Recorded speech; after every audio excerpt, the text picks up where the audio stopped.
Sebelumnya saya mau izin untuk tampilkan profil narasumber kita pada malam hari ini. Oke,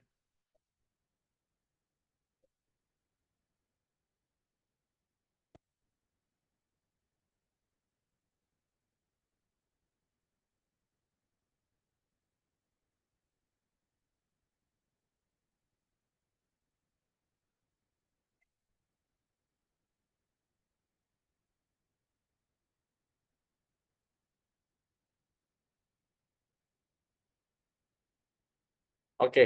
Mohon maaf teman-teman ya, tadi agak nge-lag karena seperti biasa kalau kita lakukan webinar ada terkendala sinyal. Oke, oke teman-teman. Profil narasumber kita pada malam hari ini itu dengan Bro Wilson Bison ya teman-teman. Beliau adalah sebagai coach, influencer, dan public speaker ya, sebagai business coach ya teman-teman. Jadi beliau sudah apa namanya, sudah mendampingi para UMKM yang ada di Indonesia ya. Berikut kita bisa lihat karir summary-nya, multi talented and experience in presenting an event with a strong attention to success and entertaining the audience ya teman-teman. Ini kita bisa lihat ya, sudah banyak sekali kontribusi beliau ya, dan experience-nya juga sudah banyak kita bisa lihat ya, ada di Sun TV ya, MNC Group sebagai penyiar TV, PT Changhong manajer marketing ya. Nah, ini di kamera.com sebagai general manager, dan PT Mejindo Media MC. Nah, ini PT Indonesia Pratama content creator, food influencer, F&B business development ya. Nah, ini kita bisa lihat juga karir bisnisnya banyak sekali teman-teman. Beliau adalah sebagai owner dan pelaku bisnis ya, itu sendiri. Nah, education-nya di Institut Kesenian Jakarta sebagai major producer ya. Nah, terus John Robert Powers, public communication, NLP professional coach. Nah, skill-nya public speaker, coaching, leadership, service excellence, business consultant, branding and marketing teman-teman ya. Oke, next. Ini adalah foto-foto beliau ya, yang sedang apa namanya, sedang melakukan kegiatan di profesinya secara profesional teman-teman ya, sebagai MC, penyiar, dan lain sebagainya. Oke. Nah, ini teman-teman, kalau teman-teman yang suka masuk ke dalam media sosial ya, pasti mengenal beliau ya, Bro Wilson Bison ya. Jadi teman-teman bisa follow Instagramnya ya. Jadi bisa ikuti beliau, kegiatan beliau apa saja yang dilakukan, teman-teman bisa lihat. Oke. Oke. Oke, next. Kita langsung saja, izinkan saya untuk undang narasumber kita pada malam hari ini, Bro Wilson Bison. Waktu dan tempat saya persilakan.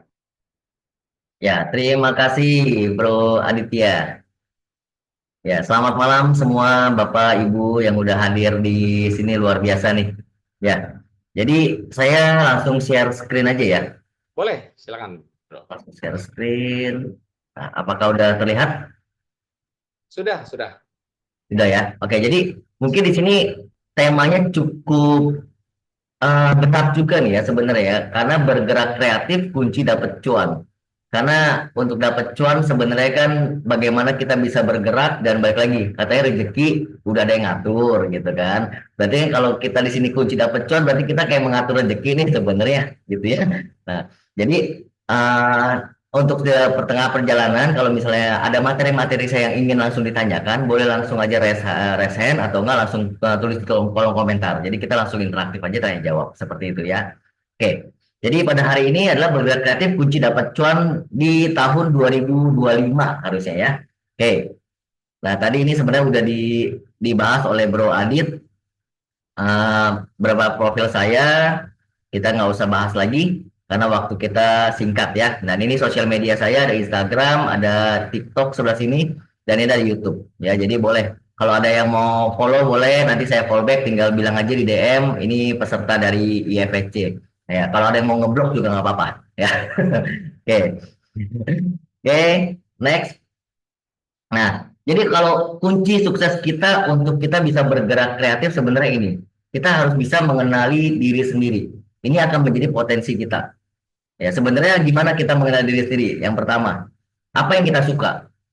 Apakah kita suka food and beverage atau kuliner ya kita bilang ya? Apa kita lebih suka fashion atau kita lebih suka kecantikan, make up, atau kita suka jualan rumah atau jualan ruko, gedung, properti berarti kan? Atau malah kita gemar investasi.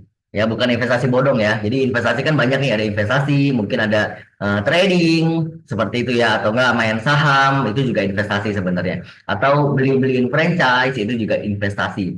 Ya, jadi kita harus tahu dulu nih, apa sih yang kita suka ya, yang pertama. Lalu yang kedua, seberapa kita menyukai ya. Jadi pertama udah apa yang kita suka, lalu seberapa kita menyukainya. Di sini menyukainya seperti apa? Misalnya mampu membuatnya, atau kita hanya menikmati. Ya, kalau kita benar-benar sampai mampu membuatnya, berarti itu kita benar-benar menyatu tuh sama apa yang kita suka. Contoh gini, misal kita punya sukanya kuliner, hobinya kuliner ya. Ternyata kita tuh bisa masaknya juga. Kita bisa juga bikin makanan yang enak. Contoh misalnya saya nih, saya suka kuliner. Ternyata saya juga bisa nih bikin nasi goreng, terus bikin martabak gitu. Kita bisa nih. Berarti kan itu benar-benar suka tuh. Sampai bahkan saya pernah jualan. Saya pernah buka restoran. Ya, jadi saya buka restoran, saya jual masakan saya yang saya masak sendiri. Yaitu dari coba-coba karena suka, saya cicipin di beberapa tukang nasi goreng nih. Setiap malam percaya nggak percaya Bapak Ibu, saya tuh keliling ke tukang nasi goreng tek-tek untuk cicipin rasa. Untuk saya nemuin satu satu resep baru, satu rasa baru. Ya sampai situ akhirnya membuat dan akhirnya kita jual di restoran. Ya atau misalnya Bapak Ibu hanya sekedar suka aja kuliner, saya hanya menikmati. Kalau suruh bikin, ogah, ngapain bikin, beli juga bisa gitu ya.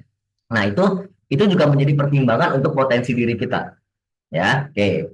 Kalau saya kecepatan nanti bisa langsung resen ya. Lalu apa motivasinya?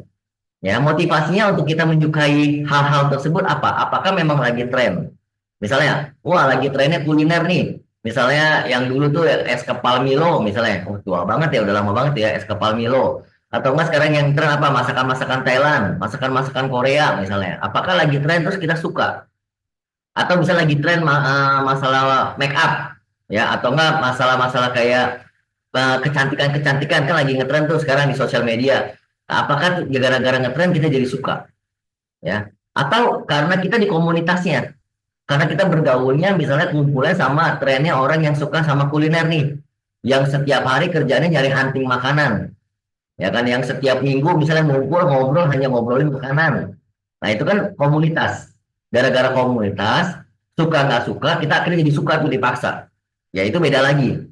Atau karena memang kita pengen keinginan milikin bisnis. Nah, kalau saya jatuhnya gini, yang ketiga nih, karena waktu itu saya pengen punya bisnis kuliner. Karena saya punya banyak bisnis kuliner dan saya hobinya nyari kuliner yang baru buka. Jadinya saya pengen mempelajari cara bikinnya. Nah, jadi seperti itu ya. Jadi motivasinya harus digali. Jadi jangan kita cuma lihat suka karena ikut-ikutan. Karena teman saya kemarin bikin kuliner laku tuh, teman saya kemarin bikin hamburger laku, saya ikutan juga jual, belum tentu. Ya belum tentu kalau kita ikut-ikutan itu kita juga bisa ngikutin suksesnya orang. Karena memang suksesnya orang ini kan terbentuk dari apa yang kita rasakan di dalam. Kita nyaman dulu nggak kerjainnya. Kalau kita pertamanya aja udah mulai nggak nyaman, kita udah ngalamin kesulitan, bisa langkah awal aja udah berat banget. Kalau mental Bapak Ibu dan teman-teman semua nggak siap, pasti udah langsung jiper. Pasti untuk langkah awal udah langsung nyerah, mendingan kerja aja deh daripada usaha atau daripada bisnis. Ya karena memang langkah awal itu selalu susah dan berat. Jadi kita bikin langkah awal ini yang susah menjadi menyenangkan. Walaupun kita melangkahnya susah, tapi karena kita suka, akhirnya jadi menyenangkan. Ya, itu tiga yang sini. Lalu ada lagi nih, integritas. Ya, tunggu bentar. Nah, apakah kita jujur sama diri kita kalau memang itu kita suka benar-benar karena kita mau tahu, atau jangan tadi motivasinya karena ikut-ikutan teman, ya kan? Terus karena dia kesini saya ikutan, karena dia kayaknya jadi influencer banyak duit saya jadi influencer, karena dia misalnya bisnis jual beli baju laku saya ikutan. Nah ini udah gak jujur sama diri kita. Jadi integritas itu harus jujur dulu sama kita punya kemauan. Ya, terus karakter kita harus kuat. Kalau udah kita nentuin satu sebagai bisnis, misalnya saya dulu nentuin pertama kali kuliner. Ya udah, kita bikin karakter sampai orang betul-betul menganggap kita ini paling hebat, paling jago minimal gitu ya. Ya kan anggapan orang ya. Wah, ini memang dia bisa di kuliner, dia bisa masak dan dia enak. Jadi harus punya karakter. Jadi kalau kayak saya dulu bagaimana saya menggali potensi diri saya saat saya buka restoran, orang lain tuh percaya kalau memang saya bisa masak. Padahal itu pun saya baru belajar masak. Ya, jadi bagaimana kita nimbulin karakter sampai akhirnya saya keterima dalam komunitas Chef Indonesia. Jadi ada ICA, saya Indonesian Chef Association. Itu yang grup-grupnya ada Bunda Siska, ada Chef Juna dan yang lain-lainnya. Karena apa? Karena kita punya karakter. Dianggapnya kita udah punya restoran, kita bisa masak. Akhirnya integritasnya diakui bahwa memang kita di bidang kuliner, kita di bidang F&B. Ya, tapi kalau saya udah nggak jujur nih sama diri saya ngejalanin kuliner tuh kayak setengah hati karena ikut-ikutan atau enggak karena paksaan dari keluarga atau dari orang-orang terdekat. Pasti lama-lama karakter kita nggak keluar. Pasti lama-lama kita akan kayak merasa, gue ngapain ya di sini ya? Kita ngapain ya dibikin bisnis kuliner ya seperti itu, ya. Oke, lalu selanjutnya nih, komitmen.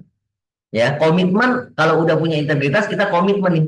Ya, usaha usaha tanpa henti. Nah, sebelumnya komitmen kita mau nggak skill kita diasah yang kayak tadi. Saya suka kuliner. Saya mau mau punya bisnis restoran. Tapi saya nggak pernah mau belajar masak. Ya nggak bisa.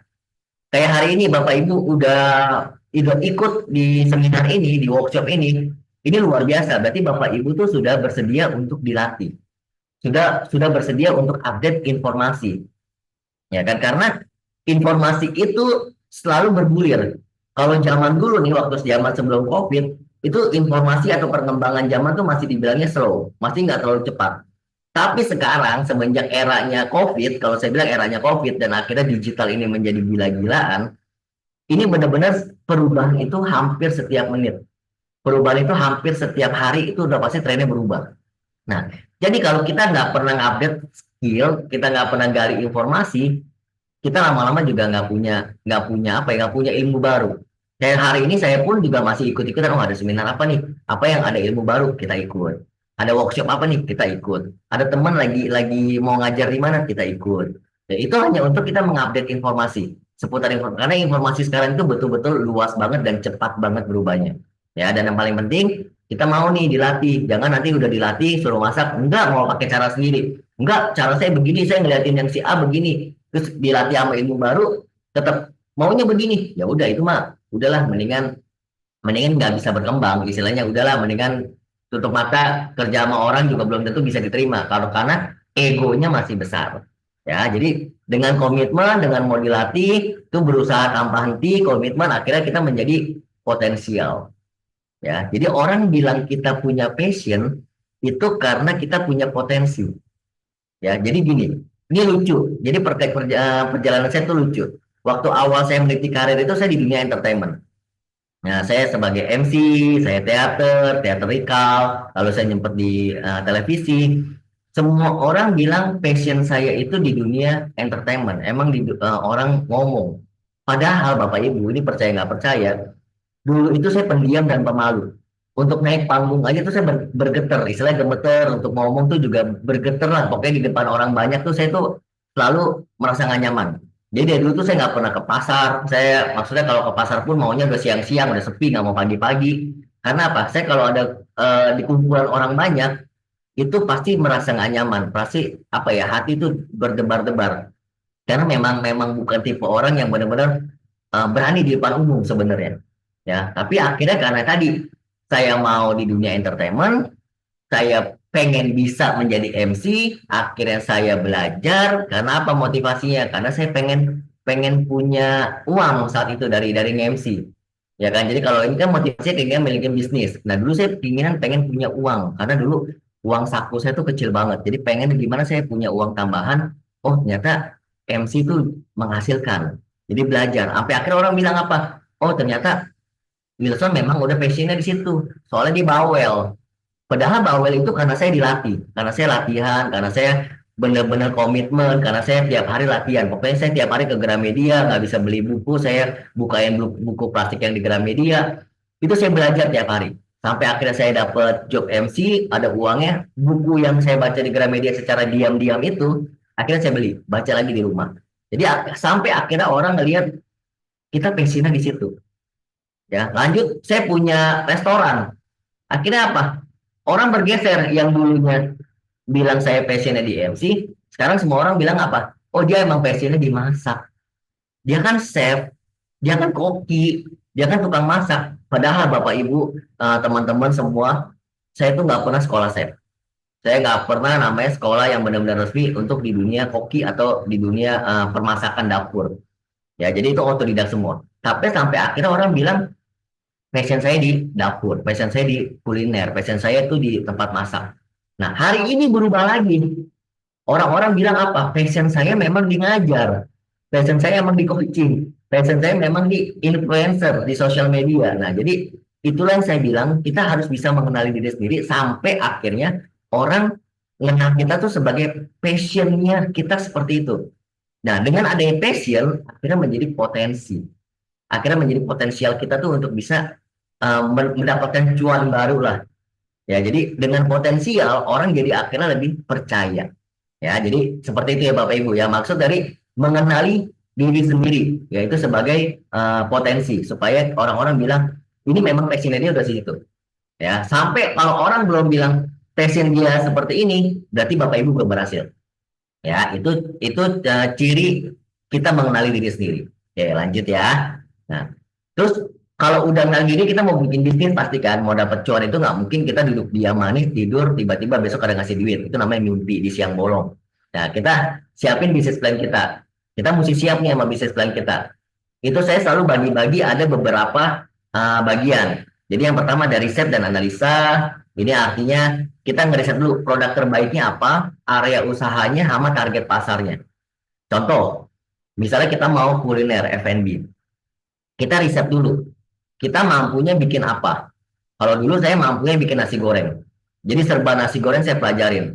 Sampai akhirnya saya bisa memodifikasi nasi goreng itu sebanyak kurang lebih 20 sampai 30 jenis dengan rasa yang berbeda-beda. Bukan topping yang berbeda-beda ya, tapi rasa nasinya itu udah bisa berbeda-beda. Ya, jadi itu saya riset dulu. Saya mampu bikin berapa banyak jenis nasi goreng. Dulu saya pernah ngeriset saya mau bikin serba bumbu kacang. Akhirnya gagal karena aneh jadinya. Terus saya pernah ngeriset saya pengen bikin semua makanan itu menggunakan coklat karena saya hobi coklat. Ternyata susah. Akhirnya apa? Akhirnya ketemulah titik ini nasi goreng. Ternyata saya ya mampu ya nasi goreng telur dengan cita rasanya seperti ini, nasi goreng yang bakso sosis rasanya seperti ini, nasi goreng ikan asin rasanya seperti ini, pete gini. Jadi nasinya pun udah beda, bukan karena toppingnya. Ya, jadi kita riset dulu. Lalu kita udah riset produknya, kita cari area usahanya mau di mana. Kira-kira di mana sih yang cocok kita jualan pertama kali. Ingat prinsipnya, langkah pertama itu pasti susah, tapi kita bisa bikin simple. Ya, kita bisa bikin mudah dengan kita mengetahui analisanya.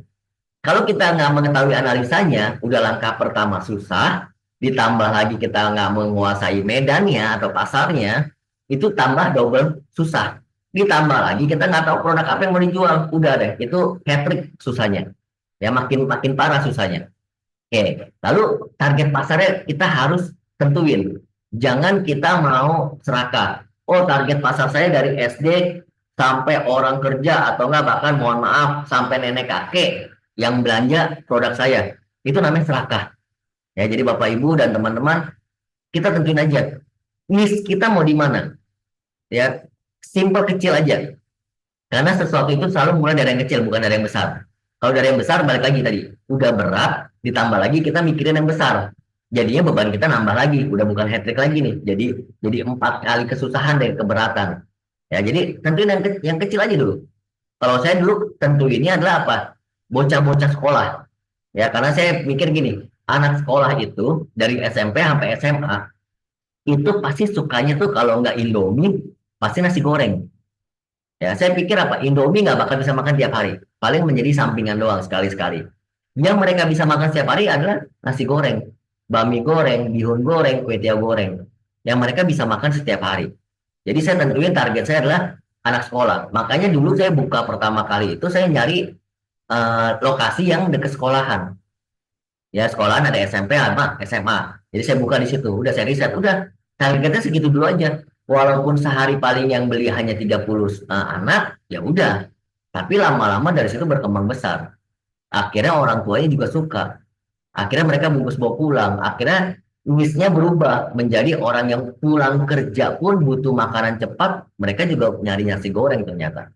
Ya, jadi kita harus riset, kita harus analisa. Kita maunya apa nih? Produknya apa? Area usahanya di mana? Target pasarnya apa?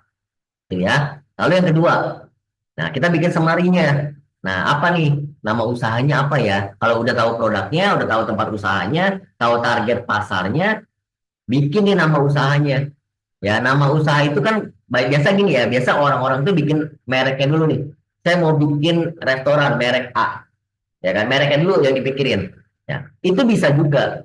Tapi nanti akhirnya kita bermainnya harus ngikutin merek yang udah kita bikin. Atau bahkan ternyata merek kita ada yang bilang kan, ah keberatan merek, keberatan logo, keberatan nama.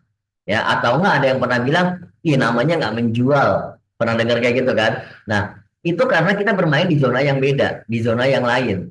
Makanya dengan kita punya area usahanya yang kita tahu di mana seputar seputar sekolah nih, berarti kan anak-anak yang remaja yang pasti pemikirannya lebih lebih terbuka sama sesuatu. Nah, makanya saya baru bikin nama usahanya apa ya, yang unik-unik yang mereka suka.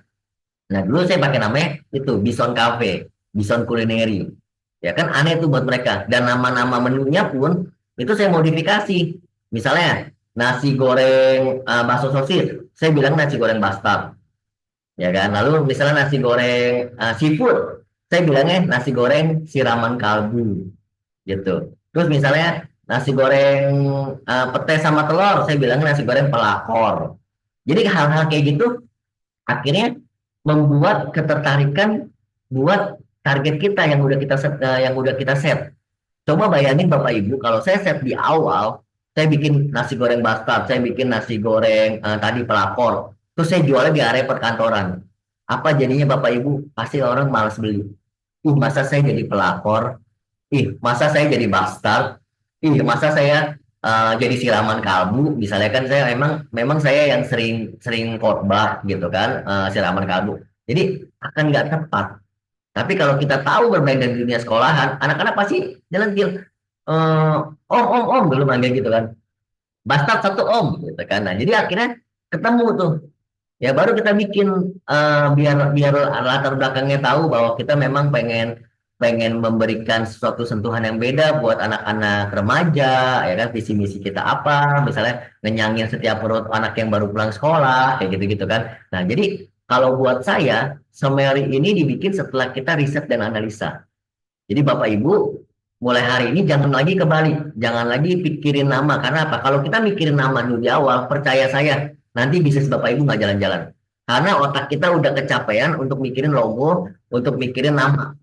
Udah capek banget. Karena saya pernah ngerasain, pertama kali mikirin nama untuk usaha tuh, apa ya nggak ketemu-temu. Akhirnya sampai lelah sendiri, sampai capek sendiri, udah ketemu nama. Mikirin lagi bentuk logonya, capek lagi 2 kali. Ya, jadi yang saya bikin ini saya rangkum ini adalah berdasarkan pengalaman saya, pengalaman apa yang sudah saya lewati. Jadi saya ternyata pas pas mencoba lagi ternyata ternyata bikin nama itu setelah yang step kedua ini lebih gampang ya, lebih lebih nggak terlalu ruwet gitu kan. Udah temu nama, logo juga lebih gampang sekarang gitu ya. Jadi tentuin nama itu di tahap kedua setelah kita tahu apa yang mau kita jual dan siapa target kita. Oke, yang ketiga, nah, ini kita bikin deskripsi untuk produk kita dulu. Bagaimana kita membuat produk kita ini dikenal di market. Ya, kita tentuin nih, bisa kita mau jualannya gimana? Contoh gini, contoh misalnya saya punya makanan. Apakah saya mau jualannya nanti konsepnya dengan full AC atau outdoor atau semi outdoor? Itu kan konsep mengenalkan ke market seperti apa. Lalu warna yang digunakan apa? Ya, warna itu menjadi trademark nantinya. Ya, warna yang digunakan seperti apa? Lalu penyambutan customer seperti apa ya, lalu misalnya penyajiannya bagaimana. Nah ini kan cara mengenalkan kita ke market supaya menjadi mulut ke mulut, ya namanya bisnis MLM, mulut lewat mulut, itu yang paling bagus ya jadinya. Nah terus itu setelah akhirnya market kenal, percaya saya akhirnya kita nggak perlu lagi woro-woro, kita nggak perlu lagi kita capek-capek sana sini. nanti akan jadi selling point, orang datang sendiri tanpa kita minta. Karena orang udah puas dengan cara kita, orang udah ke branding, orang udah ngelihat, oh ternyata kalau makan di Bison Culinary seperti ini ya, gitu. Jadi orang udah apa ya, ke brand bos otaknya. Nah, terus jasa layanannya mau seperti apa? Ada offline kah? Sekarang kan ada offline, ada online ya kan? Atau kita mau yang nganter sendiri bisa juga, ya itu jasa layanannya. Nah, berikutnya yang keempat adalah marketing plan-nya seperti apa? Ya, kita mau membuat marketing plan-nya seperti apa? Membuat konten kan, terus sosmednya mau ada di mana aja, di grup WhatsApp, di Instagram, TikTok, YouTube, atau di sekarang Twitter yang menjadi X. Pokoknya itu kita pikirin. Kalau zaman dulu saya tuh masih mainnya pet. Ya, masih main pet dan itu terbatas banget. Pet itu hanya maksimal 200 orang. Ya, jadi saya hanya bisa bikin promo untuk 200 orang. Instagram itu masih lagi tahap uji coba. Jadi kan benar-benar peralihan dari Friendster, peralihan ke Facebook, lalu ke Pet, habis Pet baru eranya Instagram. Nah, itu saya udah mikirin semua tuh. Kontennya seperti apa. Ya, terus sekarang ada e-commerce. Kalau di makanan e-commerce-nya adalah GoFood, GrabFood. Ya kan ada Shopee Food. Tapi kalau yang produk bisa ada di Topet, Shopee, ya kan TikTok Live sekarang juga ada. Ya kan bahkan kuliner pun jual makanan pun ada di Topet. Ya, nanti bisa cari Wilson Wilson Store ada jualan makanan di situ ada sate taichan, ada daging ayam, ada juga. Itu kita manfaatin semua. Ya. Oke, selanjutnya ternyata ini cepat juga ya waktunya ya, udah setengah jam ya. Nah, lalu kita analisa keuangan kita nih. Jangan sampai kita jor-joran untuk usaha kita yang pertama. Ya, contoh modal kita punya berapa. Biaya produksi ada berapa besar. Terus sewa tempat berapa setahun. Harus setahun apa harus ambil 2 tahun. Biasanya tuh orang-orang kalau di ruko maunya langsung 2 tahun. Terus gaji karyawan kalau kita mau pakai karyawan berapa banyak. Lalu marketing cost-nya seperti apa? Marketing cost tuh bisa apa? Misalnya zaman dulu tuh kita cetak flyer, fotokopi. Nah, kalau zaman sekarang kita nggak ada boosting di Google Ads atau nggak Instagram Ads atau TikTok Ads atau Facebook Ads. Itu juga menjadi marketing cost, harus dipikirin. Jangan sampai kita jodoran biaya produksi kebesaran, akhirnya cash flow kita itu nggak muter. Akhirnya nanti kebanyakan Bapak Ibu dan teman-teman, nanti kebanyakan tuh orang-orang di setahun pertama udah nyerah. Di setahun pertama udah kolaps. Di setahun pertama udah akhirnya memutusin, kuliner susah ya, kita tutup aja deh nyari yang lain. Itu udah buang modal, buang waktu, udah buang tenaga, udah buang capek, pokoknya semuanya akhirnya gagal. Kenapa? Jor-joran di awal. Ya, jadi kalau kita cermati dan kita bisa berpikir cerdik, cerdas dan licik ya, itu kita mesti bisa atur tuh. Modal jangan terlalu besar dulu di awal, biaya produksi apa yang bisa kita tekan, lalu kita jual bagaimana, sewa tempat apa. Dulu saya sempat dulu nggak pakai karyawan selama 4 bulan pertama. 4 bulan pertama saya nggak pakai karyawan, kita kerjain semua sendiri, sampai akhirnya kita ngelihat ada uang bisa bayar karyawan, baru pakai karyawan. Ya, jadi di step by step. Jangan semua apa-apa di depan gede, karena itu nanti akan nggak keputer. Ya, mungkin kalau untuk keuangan ini bisa di IFSC lebih jago, kayak lebih handal untuk membahas finansial ya. Nanti bisa langsung ke IFSC. Oke, lalu yang terakhir ini setelah kita udah lewatin kelima tahap ini, kita develop plan. Kita mau ngapain nih? Mau buka cabang, cari investor, atau kita ngembangin usaha kuliner yang lain. Misalnya udah sekarang nasi goreng udah laku, ya udah, oh berarti kita bikin apa ya? Misalnya besok, bikin kayak seafood, kita bikin restoran seafood. Itu kita bisa ngembangin jenis usaha kuliner yang lain. Saya pakai contoh kuliner lebih gampang ya. Tapi kalau misalnya di fashion, bisa misalnya Bapak Ibu sekarang misalnya mainnya di baju casual. Setelah baju casual laku, baru bisa main nih ke baju-baju formal. Nah, kayak gitu ya. Jadi bisa ada pengembangan jenis usaha lainnya. Nah, buka cabang, misalnya satu toko di sini, nanti buka lagi di daerah selatan, daerah utara, timur, barat, semua dibuka. Ya, kalau modalnya nggak kuat, apa yang bisa kita rencanakan? Cari investor. Jangan malu untuk menggunakan investor. Ya, karena memang sekarang investor pun lagi mencari banyak pelaku-pelaku UMKM yang mau diinvest bisnisnya. Dengan catatan itu semua data keuangannya dan marketing plan-nya, semua deskripsinya itu jelas. Ya, dan itu banyak sekali di luar itu investor yang mau invest. Karena mereka juga bingung, punya uang banyak kalau nggak diputerin lagi buat mereka lama-lama juga habis. Ya. Nah, setelah ini baru yang namanya kita punya siklus usaha. Nah, siklus usahanya ini pasti dilewatin. Mau usaha apapun, siklus ini pasti dilewatin. Yang pertama, siklus 3 bulan. Ya, itu masa penyesuaian, ada ritme kehidupan baru, terus adaptasi dengan lingkungan, adaptasi dengan SOP-nya, ya kan, istilahnya operasional prosedurnya, lalu ada adaptasi dengan pelanggan. Contoh gini, ritme kehidupan baru. Kalau di kuliner itu saya selalu bilang, kalau ada yang mau usaha kuliner, harus siap capeknya 3 kali. Nah, kalau sekarang, kalau ada yang mau jadi konten kreator, misalnya kalau ada yang menjadi influencer atau ada yang menjadi bisnis yang lain di yang ahli yang lain, udah pasti punya kehidupan yang baru. Udah pasti punya kecapean yang baru. Yang biasanya misalnya saya bangun jam segini gini, ternyata oh kok tidurnya sekarang subuh terus ya karena nyiapin sesuatu ya. Oh, sekarang kok saya capek ya begini ya, harus ke sini, harus ke sana, harus ke ini, belanja itu, belanja. Nah, itu. Jadi punya ritme kehidupan yang baru. Lalu kita adaptasi nih dengan lingkungan tempat kita jualan. Mau nggak mau kan kita tiap hari ada di toko, ya satu. Atau nggak misalnya kalau misalnya saya sebagai pas berubah jadi konten kreator, saya adaptasi tuh. Mau nggak mau kan saya harus ketemu sama banyak restoran. Saya datang gimana nih? Ya supaya si ownernya nih happy sama sama apa konten saya. Supaya waktu saya syuting tuh mereka juga happy. Ya gimana adaptasi lingkungannya? Nah itu kita adaptasi. Gimana pembawaan saya? Nah itu kan adaptasi semua. Terus syarat operasional prosedurnya gimana? Kalau menjadi konten kreator, apa nih yang do and don'ts-nya? Apa yang boleh dilakukan, apa yang tidak boleh dilakukan? Kalau misalnya punya toko, pasti Bapak Ibu juga pasti bikin SOP dong, standar operasional prosedurnya kan. Misalnya karyawan nggak boleh A, B, C, D, F, G, buka harus harus jam berapa, itu jam berapa. Ya itu udah ada SOP-nya. Lalu sama pelanggan nih, pelanggan itu beribu-ribu macam, beribu-ribu macam penyakitnya. Jadi ada yang bawel, ada yang diam-diam aja, ada yang pengennya dirajakan, pokoknya beribu-ribu macam. Ya maupun itu ya pelanggan apapun lah, customer apapun pasti ada. Jadi kuliner itu paling paling kompleks. Ya dulu saya punya toko juga itu kompleks banget, maunya macam-macam, minta diskon lah apa segala. Sekarang jadi konten kreator, sama juga yang endorse saya klien ini maunya tuh macem-macem. Ya, jadi kalau saya jadi content creator sekarang influencer atau enggak ya jadi coaching, itu pelanggan saya adalah klien.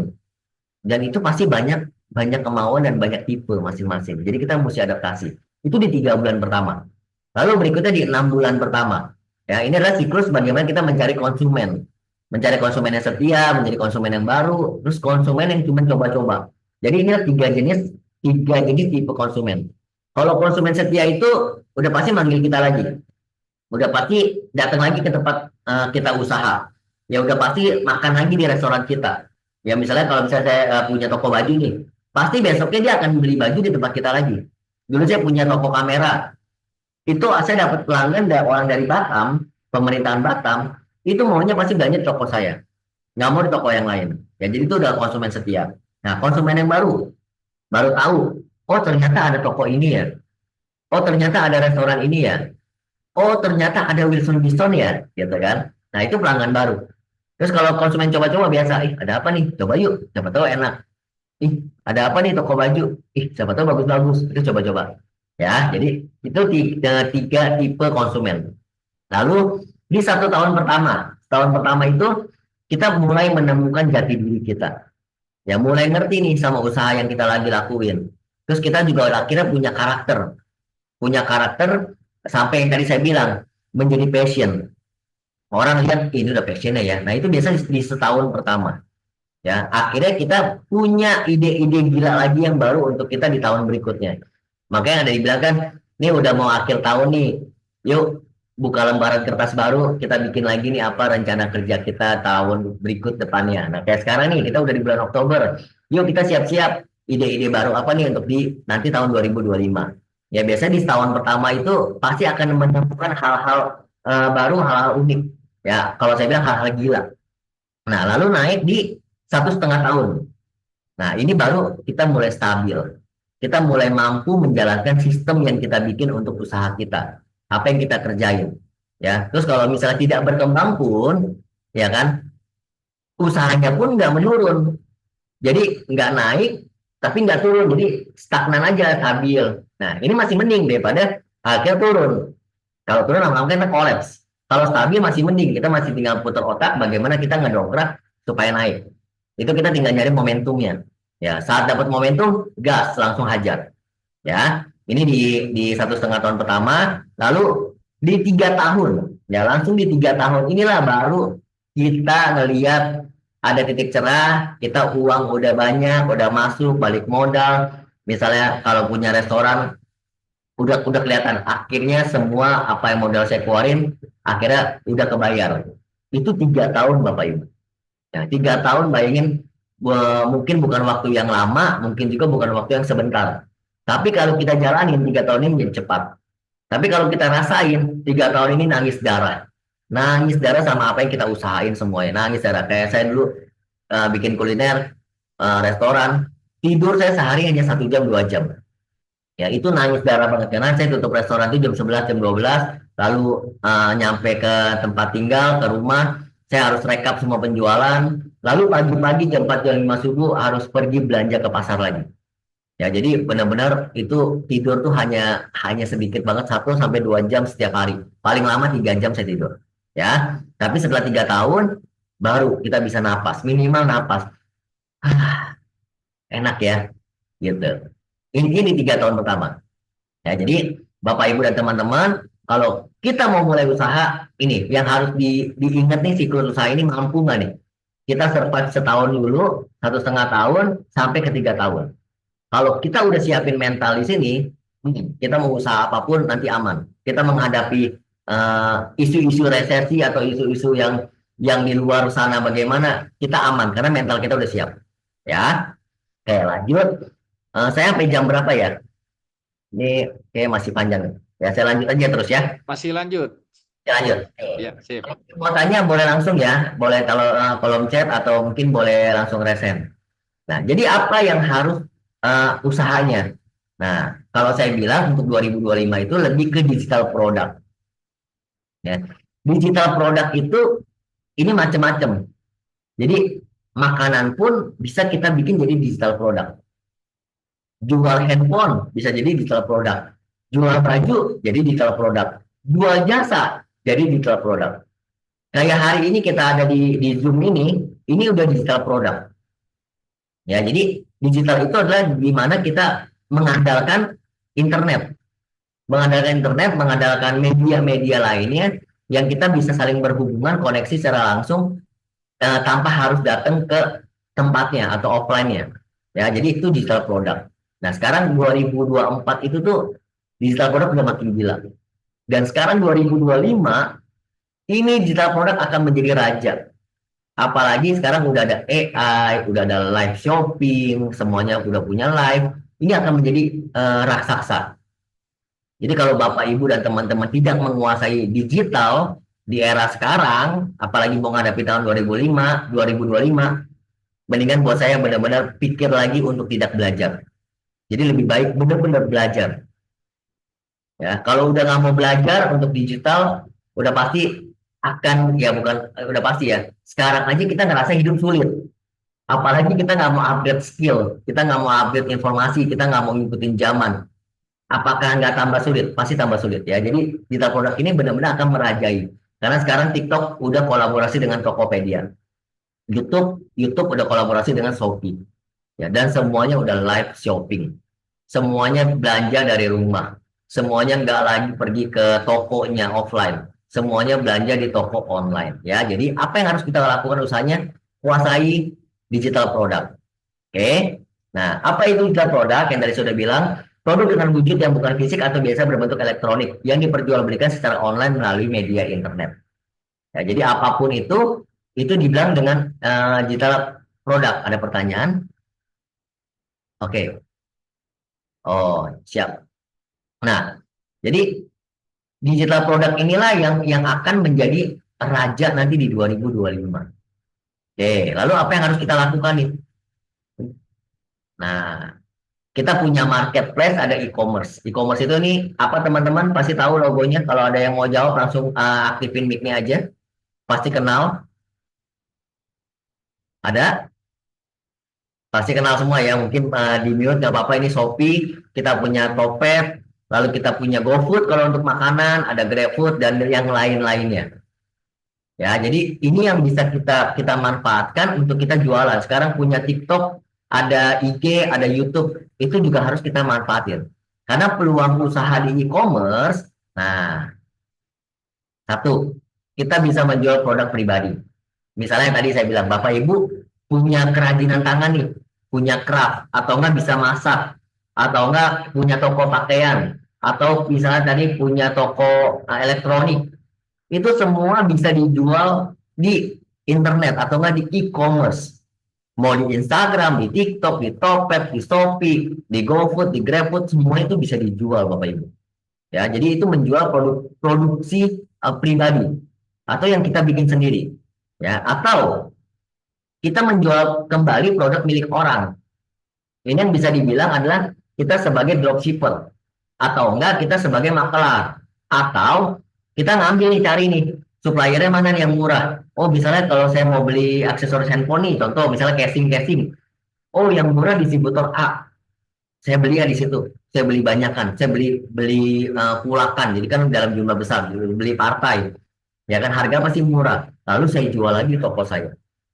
Ya, itu kita membeli produk dari pihak ketiga, lalu kita jual lagi toko kita. Itu bisa. Kalau kita emang nggak bisa bikin, ya udah kita ngambil jual. Di kuliner juga sama.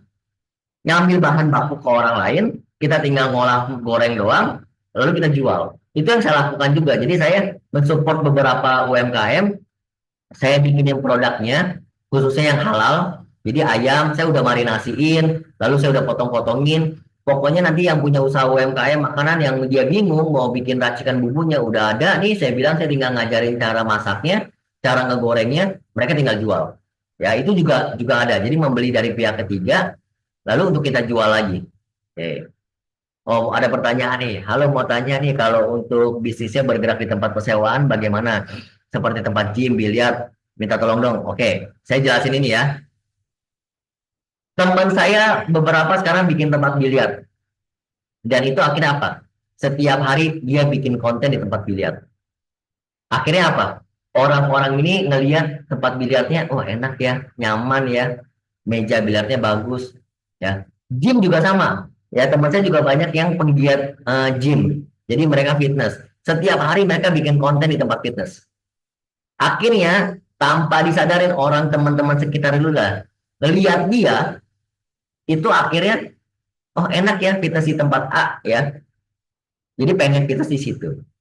Ya, jadi untuk memasarkan tadi kan tempat usaha yang penyewaan nih kayak misalnya gym, biliar kayak itu bisa dibikinin kontennya.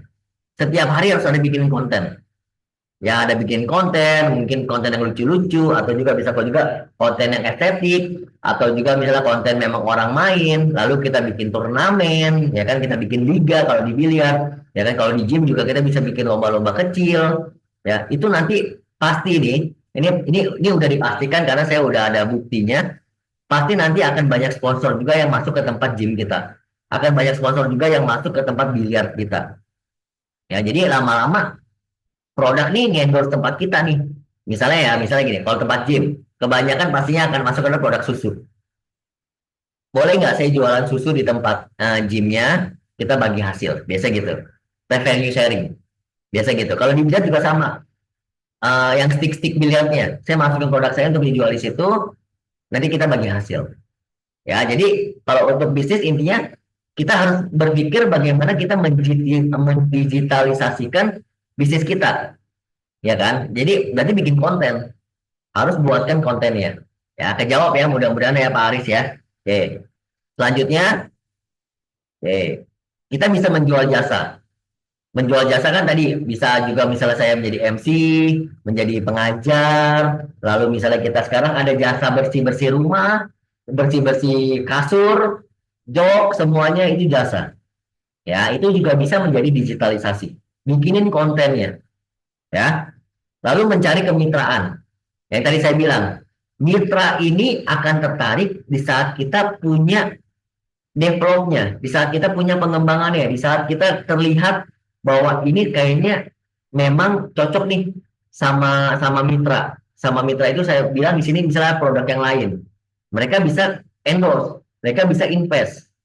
ya. Jadi kalau kalau misalnya kita nggak punya kontennya, kita nggak punya digitalisasinya, pertanyaan saya gini, kita harus bersaing di dunia digital dengan jutaan orang yang udah ahli dalam digital, terus kita kagak main di digital. Bagaimana kita mau terlihat? Intinya itu. Ya, bagaimana mitra mau ngelihat kita kalau kita nggak punya konten di digital? Ya, oke. Jadi ini peluang usahanya. Lalu bagaimana ngembanginnya?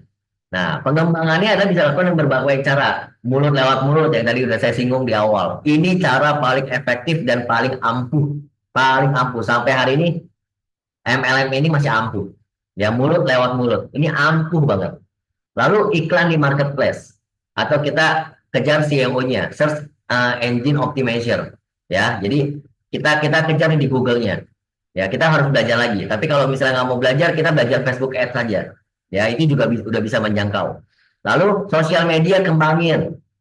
Instagram, TikTok, YouTube, ya, terus grup WA, ya, WA bisnis, itu menjadi sosial media. Ya, itu juga harus dikembangin. Nah, ini Facebook, Instagram, YouTube, dan TikTok. Oke, saya cepat aja. Nah, sekarang teknik sosial media seperti apa? Karena dari tadi saya ngomong harus digital, harus bikin konten, harus punya sosial media. Nah, ini dia.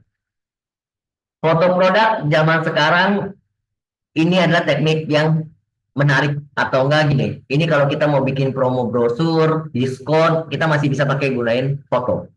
Ya, lalu yang teknik kedua adalah video produk.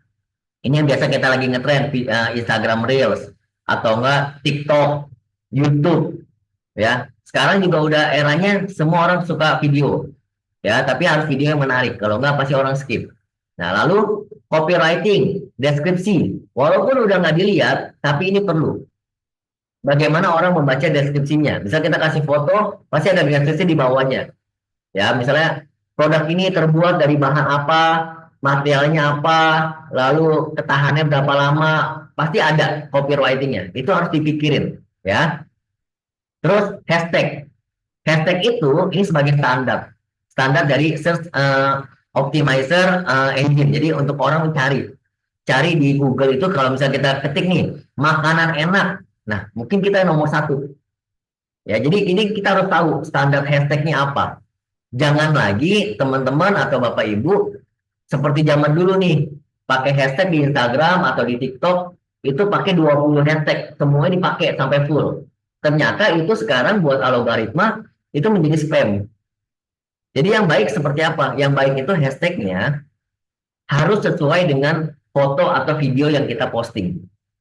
Ya, kalau dulu kan gini, kita postingnya, misalnya kita postingnya makanan nasi goreng. Ternyata yang lagi viral adalah makanan es kepal Milo. Terus kita pakai hashtag es kepal Milo supaya kita nganggepnya apa? Ah, kan lagi viral tuh, lagi banyak dicari, ntar kita punya muncul. Betul, zaman dulu tuh betul seperti itu. Tapi kalau sekarang engine dari sosial media, Instagram dan TikTok itu pinter. Di saat kita tulis es kepala Milo, tapi di saat fotonya itu tidak ada unsur es kepala dan Milonya, udah pasti kita dianggapnya spam. Jadi mau nggak mau postingan kita akan diasingkan dari sosial media. Jadi kita nggak dibus sama sosial media. Tapi kalau hashtagnya udah tepat, udah benar, misalnya nasi goreng bakso sosis, hashtag kita nasi goreng bakso sosis. Ini buat Instagram, buat TikTok, ini udah sesuai nih. Buat dia, kitanya apa? Oh, ini konten bener, bukan spam. Sama dia dibantu dorong nih, dibantu sebarkan ke orang-orang yang nggak follow kita. Ya, jadi seperti itu Bapak Ibu ya, paham ya. Jadi hashtag ini benar-benar menentukan di mana konten kita akan disebar sama si engine optimizer-nya dari Google. Oke. Selanjutnya tagging, kita nge-taggin orang. Ya, nge-taggin orang nggak apa-apa. Misalnya Bapak Ibu yang punya restoran nih mau nge-taggin saya, boleh nge-taggin aja gitu kan. Nanti saya bisa repost atau enggak saya jadi tahu nih, atau enggak pengikut saya kan suka iseng tuh ngecek di bagian kolom kolom tag, oh ternyata ada apa nih menarik nih. Mereka bisa ngeklik juga untuk ini. Oke, ada pertanyaan lagi. Apakah pakai cara lewat website itu membantu jika di gym kita tawarin menu seperti Oke, nah, jadi gini, Bapak Ibu, bagus banget pertanyaannya. Jadi IG, WA, TikTok, YouTube itu adalah sebagai fondasi. Ya, istananya atau rumahnya itu website. Tetap hari ini website itu paling besarnya. karena semua akan bermuara di website. Nah, jadi selagi kita nggak bagusin website, ya kita bagusin juga nih pilar-pilarnya. Kita bagusin fondasinya. Ya, jadi kita dari Instagram, dari TikTok, dari YouTube semuanya akan larinya ke website. Ya, jadi itu bisa digunakan. Jadi benar banget. Website itu menjadi pilar yang paling besar. Jadi hari ini website itu menjadi induknya. Ya, jadi kita nggak bisa lepas dari website. Terus cara-cara memasarkannya. Nah, kalau website kita belum punya traffic, kan susah. Makanya kita bangun trafficnya dari sosial media yang kecil. IG, TikTok, YouTube, sama WA bisnis, WA group. Itu adalah pilar yang kecil-kecil. Kita bangun dulu nih, bangun traffic. Ya, udah bangun traffic, akhirnya kita di Google search kita kebaca, akhirnya website kita juga kebaca. Seperti itu, ya. Mudah-mudahan dijawab. Oke, ini berapa persen sih sebenarnya? Kalau foto produk tuh 60%. Ya, impact-nya masih ada 60% impact-nya. Video produk impact-nya tuh ada 70%. Ya, jadi kita boleh pilih. Kan kalau posting kan nggak bisa langsung dua-duanya ya. Saya posting dua foto sama video. Sekarang sih bisa Instagram karusel.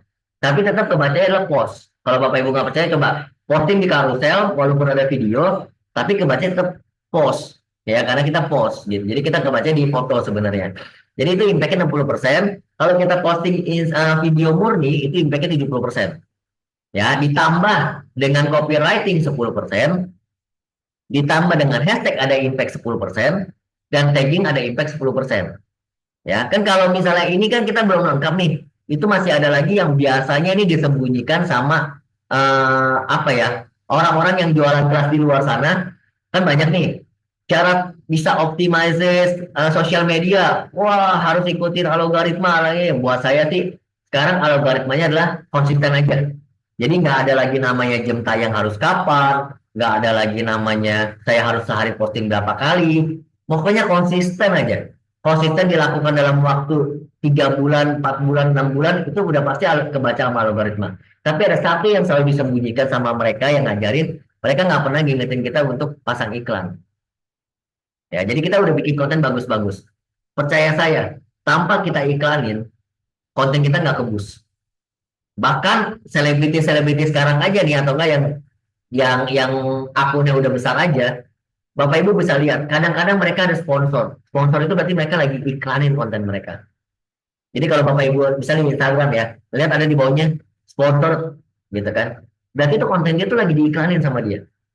Akhirnya kembus, akhirnya Bapak Ibu bisa ngelihat, loh, kok saya udah bisa dapat kontennya si A ya, padahal saya nggak pernah follow dia. Nah itu dia lagi boost, dia lagi pakai ads. Ya, jadi ads ini yang menentukan. Cuman ads ini harus dianalisa lagi, nggak bisa kita sembarangan pasang ads. Wah, berharap habis di ads semua rame. Belum tentu. Kalau kita ads-nya nggak tepat, ya yang menerima iklan kita juga orangnya nggak tepat. Ya, jadi seperti itu. Jadi ads ini bisa harus dipelajarin lagi. Oke. Tujuannya membuat konten seperti apa? Saya cepat aja ya. Kalau ada kecepatan langsung chat aja ya. Untuk mendorong penjualan udah pasti. Supaya orang tahu. Karena kalau nggak dikontenin zaman sekarang, orang nggak tahu kita lagi ngapain. Ya. Lalu membangun awareness, perhatian orang. Ya, jadi habis kita mau mendorong penjualan, orang kan jadi aware nih. Oh, ternyata si Wilson lagi aktivitasnya seperti ini. Oh, ternyata si Bapak A aktivitasnya lagi ini. Ibu lagi begini, teman-teman lagi ini. Itu akan membangun awareness sendiri. Akan membangun penonton sendiri. Ya. Lalu membangun branding positioningnya atau nggak brand positioningnya. Ya, kita bermain di mana nih? Di eranya mana nih? Apakah era 18 sampai 24 tahun, apakah 25 sampai 35 tahun, apakah di atas itu? Ya, jadi kita akan bangun brand kita tuh positioningnya di mana? Kita ketahuan tuh ada analisanya. Oke. Terus mendapatkan AdSense. Nah, AdSense ini adalah ada orang yang pasang iklan di akun kita. Beda kalau kita nge-ads. Kalau nge-ads kita yang pasangin iklan kontennya kita. Kalau AdSense berarti misalnya contoh gini. Saya di YouTube nih, udah ada iklannya di video saya. Berarti itu saya dapat AdSense. Saya dapat bagi hasil dari produk yang masang iklan di konten saya. Atau saya dapat endorsement. Ya, saya dipanggil nih untuk review restoran. Ya kan, tolong dong coach datang review restoran saya. Itu biasanya saya dibayar. Itu namanya endorsement. Ya, jadi itu hal-hal yang akhirnya kita dapat cuan. Nah, makanya saya bilang di sini bergerak kreatif sampai akhirnya kita dapat cuan. Ya, jadi kalau kita nggak kreatif, balik lagi, gimana orang mau nemuin kita? Gimana orang mau bayar kita? Ya, jadi kalau kita udah buat konten, kita kreatif, pasti akan dapat ads. Nah, dan terakhir pasti dapat endorsement. Kayak saya sekarang kebanyakan kalau untuk di kuliner, saya di endorse. Jadi dipanggil untuk review restorannya, untuk cicipin masakannya, lalu dibayar. Dan itu lumayan Bapak Ibu. Ya, istilahnya ya bisalah kita habis dibayar endorse itu, saya bisalah akhirnya belanja ke pedagang-pedagang kecil gitu kan. Biasa saya gitu tuh. Biasa kalau saya ini ada 10%-nya, saya belanja ini pedagang-pedagang kecil, terus saya kontenin. Jadi kadang kan pedagang kecil nggak mampu bayar kita nih. Ya udah, caranya adalah dengan restoran yang besar udah bayar saya, lalu dari 10% ini saya belanjain ke mereka, saya bikinin konten mereka. Jadi mereka nggak usah bayar saya, bahkan saya beliin makanannya. Ya, jadi itu ada endorsement. Jadi kita tetap harus berpikir bagaimana kita bantu orang lain juga. Ya, oke. Terus bagaimana menghasilkan keuntungan dari sosmed? Nah, ini nih, ini pasti yang paling penting, affiliate. Zaman sekarang Bapak Ibu misalnya saya nggak bisa bikin konten, bingung bagaimana bikin konten, main affiliate. Topet, Shopee, TikTok sekarang udah bisa affiliate. Ya, jadi tinggal daftar affiliate-nya di Topet, di Shopee, di TikTok, kita bisa share link-nya menjadi link affiliate. Dengan affiliate, kita makan komisi. Kita bisa bisa makan komisi misalnya kalau produk elektronik biasanya kan 1 sampai 3%. Ya, kalau produk yang lain itu bisa sampai 10%, 5 sampai 10%. Ya, jadi ini ada namanya program affiliate di sosmed. Di Instagram, di TikTok, di YouTube sekarang ada karena YouTube udah kolaborasi dengan Shopee, jadi ada affiliate-nya. Ya. Ini keuntungan karena saya pernah ngerasain dengan saya jalanin affiliate dulu waktu masih pandemi, itu luar biasa. Di rumah aja saya jalan affiliate itu sehari saya bisa dapat sekitar 1 juta sampai 2 juta. Itu lumayan banget. Ya, lumayan banget. Itu dengan affiliate doang. Oke.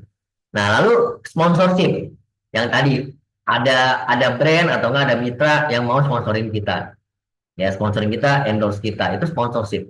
Itu keuntungannya. Atau enggak kita punya tempat gym, tempat tempat biliar ya tadi Bapak Arif. Itu ada sponsor nanti. Saya boleh nggak masang masang banner di sini? Ya kan nanti saya bayar. Boleh, sama kayak dulu restoran saya. Restoran saya itu dulu disponsorin sama teh botol. Jadi semua mejanya di over, lalu dipasangin banner-banner, lalu semua disupport, ada kulkasnya semua. Bahkan mereka memberikan saya keuntungan adalah dengan memberikan gratis berapa berapa karton dalam sebulan. Ya, jadi ada sponsorshipnya, jadi lumayan. Ya, terus endorsement atau collaboration. Nah, lalu ini saya membuat singkatan powers yang akan membuat kita menjadi sukses. Ya, P-nya itu kita harus bersikap positif. Ya, lalu O-nya other people itu kita harus memahami orang lain. Yang kayak tadi saya bilang, kita udah dapat penghasilan, tapi kita juga harus empati sama orang juga. Kita harus pahamin orang lain juga kalau ini orang ini sebenarnya mau panggil kita tapi nggak mampu. Ya, misalnya gimana cara, ya udahlah kita bantu. Ya, atau enggak ya orang misalnya gini kan ada negosiasi ya. Biasanya kalau kita misalnya memahami dia, itu kita ternyata bisa bisa bisa tahu tuh maunya dia seperti apa. Ya, jadi kita harus belajar bagaimana kita berempati.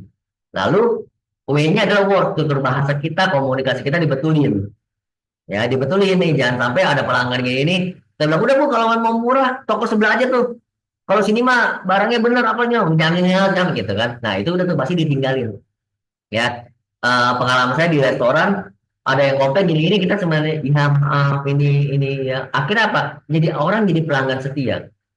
Ya, jadi tutur bahasa kita, komunikasi kita itu harus benar-benar ya tadi yang ke P pertama, positif. Ya, lalu expand, pengembangan wawasan, belajar, belajar, dan belajar terus, jangan diam, pokoknya terus belajar. Terus realize your goal, bagaimana merealisasikan rencana, impian kita, cita-cita kita, sampai menjadi benar-benar ini terwujud. Ya, kita nggak bilang sukses dulu lah, minimal mendekati terwujud apa yang kita inginkan. Ya, mungkin belum sukses, tapi udah, oh ini udah bener nih, ini apa yang kita inginin, apa yang kita cita-citain. Ya, terus yang terakhir S-nya jangan lupa berdoa. Ya, kita udah bisa semua, terus kita lupa sama yang maha kuasa, kali cabut hilang kita semua. Ya, jadi itu. Nah, ini kayaknya udah selesai. Nah, terakhir adalah kreativitas adalah keadaan yang tersamu yang, wah ini putihnya kehilangan ya, ini harus ada kata-kata lagi. Jadi thank you. Kalau ada pertanyaan silakan. Saya Oke, lagi ke ya, moderator. oke siap. Thank you, Bro Wilson. Nah, ini sebelumnya izinkan saya untuk next ya. Saya mau share slide dulu sebentar ya. Oke.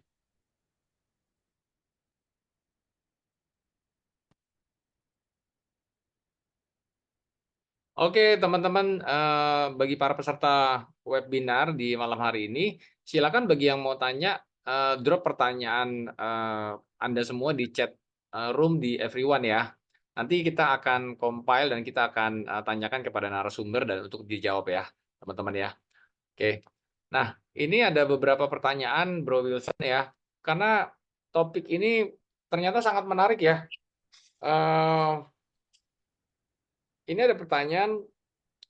Kira-kira bagaimana cara memanfaatkan media sosial, tadi sepertinya udah dijawab ya, cuman nggak apa-apa deh. Ya, nggak. Memanfaat ya, memanfaatkan media sosial secara optimal untuk mempromosikan produk, atau layanan yang kreatif, misalnya bisnis, apa namanya, tapi followersnya masih dikit gitu ya. Itu gimana tuh ya, kira-kira Bro Wilson? Oke, jadi gini, eh, kita harus bersyukur di era sekarang nih 2004 ini, sosial media itu cukup baik. Nggak seperti zaman dulu pertama kali. Harus yang punya followers banyak, yang bisa menjangkau penonton banyak. Ya, kalau sekarang followers kita nih, misalnya kita baru bikin nih, paling followers cuma 100 atau enggak 1000 lah kita bilang, 1000 followers. Percaya nggak percaya, penonton kita bisa di atas 1000. Percaya nggak percaya, orang yang ngelihat kita punya itu bisa bisa puluhan ribu. Karena yang tadi saya bilang, sistem optimize dari sosial media di saat hashtagnya tepat, di saat kontennya bagus, konten bagus itu buat saya gini, gambar jelas, clear, suara jelas. Kalau video juga jangan sampai burik. Jadi usahakan minimal 1080 pixel lah, atau nggak Hmm, Full HD. Ya, dengan kualitas gambar yang jelas, dengan suara yang jelas, terus dengan hashtag yang tepat, terus dengan deskripsi produk, kata-kata yang tepat, itu saya yakin akan dipromot atau nggak akan di-boosting secara tanpa sadar oleh sosial media gitu. Jadi oke. jangan jangan lagi kaget, aduh follower saya kecil nih, pasti nonton jangkauannya kecil. Enggak, sekarang angka followers itu cuma angka, udah nggak jadi jaminan nih, yang nonton tuh cuman sesuai dengan angka kita, nggak jadi jaminan gitu. Banyak terbukti sekarang, lihat aja lah istilahnya di Instagram yang jutaan followers, lihatin deh view-nya paling ratusan ribu gitu, atau mah view-nya malah puluhan ribu, banyak yang Hmm, seperti itu ya. Jadi oke, berarti jangkauannya hanya ya ratusan ribu gitu. oke. Orang itu karena mungkin oh ya tahu dia satu waktu tahu nih, ya udah di follow, tapi belum tentu nonton lagi. Tapi Hmm, kalau kita konsisten dengan konten yang bagus, itu bisa bisa bisa mempertahankan penonton. Sama kayak saya nih. Saya di Instagram kan 22 ribuan. Kadang saya dapat 230 ribu penonton. Kadang saya dapat 20 ribu, 15 ribu. Kadang sekarang akhir-akhir ini misalnya 5 ribuan. Ya udah, ya berarti kan jangkauannya baru 5 ribu tuh. Gitu. Jadi kita bikin kontennya terus, bikin konten sampai nanti akhirnya algoritma ini ngebaca lagi, kita di boosting lagi. Gitu. oke. Ya, seperti Ya. itu. Dan gini, Bro, yang sering terjadi kan kalau kita baru-baru mulai aktif di apa namanya untuk iklanin di sosial media itu, kita memang disarankan untuk nge-boost atau memang dan setiap berapa lama sekali kira-kira baiknya, Bro? Ini sebenarnya ada ilmunya sendiri nih untuk ads ya sebenarnya. Jadi kalau misalnya bahas lagi nih, saya masih punya waktu 1 jam lagi nggak nih? Ya, masih. Siap, masih. Ads ini sebenarnya kan dari analisa, ya kan. Jadi kita bikin posting dulu, bikin konten beberapa, kita tahu targetnya siapa, niche-nya kemana. Nah itu kita analisa. Kita analisa, baru di situ kita tetap namanya iklan itu trial and error. Hmm, Kita trial and error. Kita boost nih di konten yang ini. Kita boost untuk niche siapa aja nih, jangkauannya kemana. Itu belum tentu juga saat kita boost itu kita dapat kena, belum tentu. hmm, Ini prinsipnya apa? Kita lagi bikin kolam, gitu. Berarti kan bikin kolam nih, kita bikin pinggiran dulu nih. Kita pinggirin dulu, semua kita semen-semenin dulu, lalu kita isi air, isi ikan. Berarti kan ada ya, 3 tahap kan? Nah, saat kita boost pertama, anggap aja itu tuh lagi nembokin tuh, Hmm. lagi mau nangkep jaring tuh. Boost Hmm. kita isiin airnya. Boost yang ketiga kita isiin ikannya. Boost yang keempat ternyata dapat orang yang mau mancing di tempat kita. Gitu. Nah, Oh. itu udah kena berarti. Gitu. Hmm. Jadi nggak ada yang bilang harus berapa hal sekali, tapi enggak. Kita seberapa bisa kita menganalisa konten kita. Intinya itu. Jadi itu ada ilmunya lagi, kita menganalisa konten seperti apa, baru kita nge-boost. Bahkan ada yang cuma satu kali postingan, karena ini orang udah kuat analisa, dia langsung boosting ini, langsung rame. Ada yang seperti itu. Oke, oke, baik. Tadi kan Bro Wilson kan bilang ya, suara mesti jelas, terus pixelnya juga kualitas gambar atau video tuh juga mesti bagus ya gitu. Nah ini berarti kan ada apa ya, equipment yang perlu disiapin, contoh clip on gitu ya? Ya, Heeh, nah betul ya? Hmm. zaman sekarang balik lagi ya, karena dunia ini udah luas banget dan banyak saingan, jadi semua serba murah. Jadi kayak clip on nih, clip on yang saya pakai sekarang, Zoom ini saya beli cuma 30.000. Iya. Ya, ada yang saya punya lagi, merek satu lagi, ada yang agak panjang ini, itu ada yang saya beli 160 ribuan. Hmm. Ya, mic wireless sekitar 2 jutaan juga ada. So Oke. intinya yang paling penting ini, saat kita coba ini nggak bermasalah, ini udah bagus, ya udah clear. Seperti hari ini saya zoom. Katanya sebelum sebelum mulai saya tes dulu vokalnya bermasalah apa tidak. Kalau nggak bermasalah berarti kan 30.000 aja udah aman, Yes. ya kan? Lalu yang kedua, handphone kita mau yang harga 1 juta, saya yakin megapiksel kameranya itu udah di atas 10 megapiksel.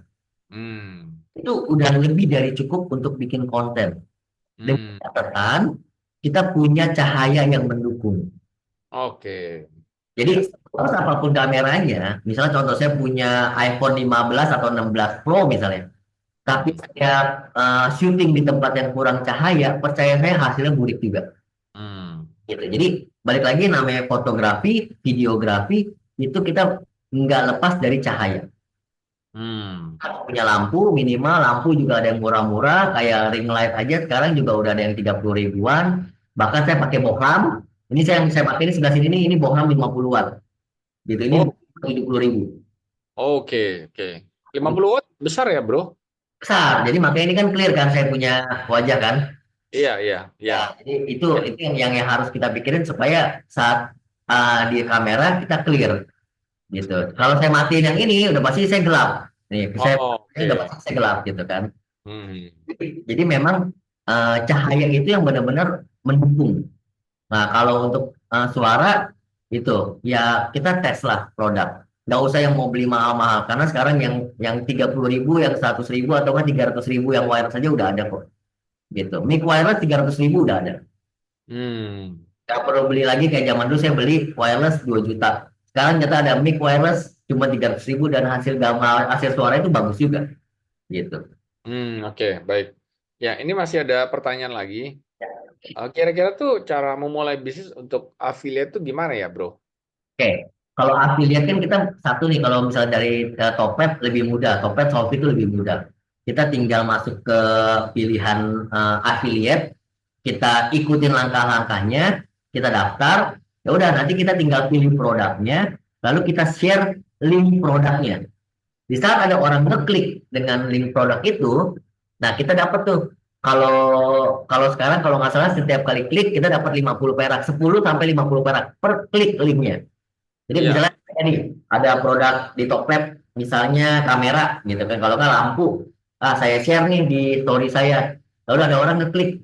Nah, satu orang ngeklik itu saya dapat 10 perak. Nah, Oke. kalau ada yang beli dari link saya, kata, oh iya saya lagi butuh lampu nih.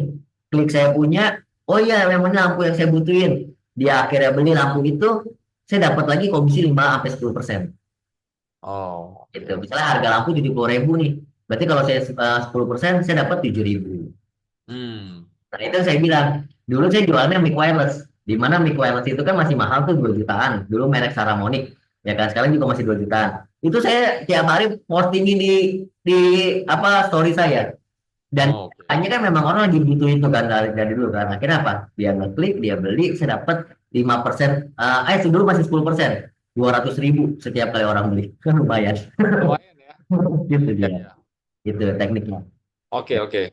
Nah, Kalau dan ah, kayak di TikTok, affiliate-nya lebih rumit. Jadi kita mesti daftar, kita mesti bikin live, atau enggak kita mesti bikin konten, kita sematkan keranjang kuning. Itu affiliate. hmm, oke, oke. Kalau kalau kayak di Shopee itu lebih mudah ya sepertinya ya. Ya, Shopee, Topet lebih mudah karena kita tinggal ngelihat tren apa nih produk yang lagi dicari di komunitas kita. Kita copy aja linknya, kita sebar di WA group, kita sebar di story, kita sebar di status. Nanti orang ngeklik, udah kita tahu tuh. Gitu. Iya, iya. Dan itu dicocokin sama NPWP juga ya, kalau nggak salah ya. Iya, NPWP kan nanti kan akan wajib wajib diisi. Iya, iya, betul, betul. NPWP nanti ada KTP itu kan untuk verifikasi data. Betul, betul. Oke. Oke, selanjutnya nih ini sebenarnya banyak yang tertarik cara bisnis affiliate ya, tapi masih banyak yang belum paham sih memang. Ya, tapi ya itu tadi sudah dijelaskan ya. Nah, ini berikutnya, apakah cara memakai lewat website itu bisa bisa bantu kalau gym itu kita tawarin seperti personal trainer, terus harga member, foto lokasi, tempat, program penurunan atau penaikan berat badan, program latihan lansia atau untuk pembayaran member di awal tuh itu gimana tuh kira-kira, Bro? Yang tadi saya udah jelaskan bahwa website itu adalah rumah besarnya. Hmm, Istilahnya. Jadi, nah, bagaimana kita bisa kasih tahu isi rumah kita nih, ya kan? Karena kan orang kan nggak mungkin langsung tiba-tiba nyelonong ke rumah kita, misalnya gitu kan. Pasti iya. kan harus bikin tampak mukanya nih. Nah, tampak mukanya itu pakai sosial media, Instagram, TikTok, YouTube, WA. Jadi, kita bikin konten di sosial media, di Instagram, TikTok, dan lainnya, untuk mendirect ke website kita.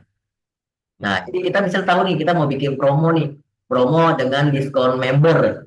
Nah, kita bikinin kontennya nih, buat di TikTok atau enggak di Instagram. Kita bikinin kontennya di sosial media, lalu bilang, kalau ada yang mau daftar, bisa klik link gitu kan, atau enggak kita iklanin, nanti akan ada masuk link, orang ngeklik, langsung directnya ke website.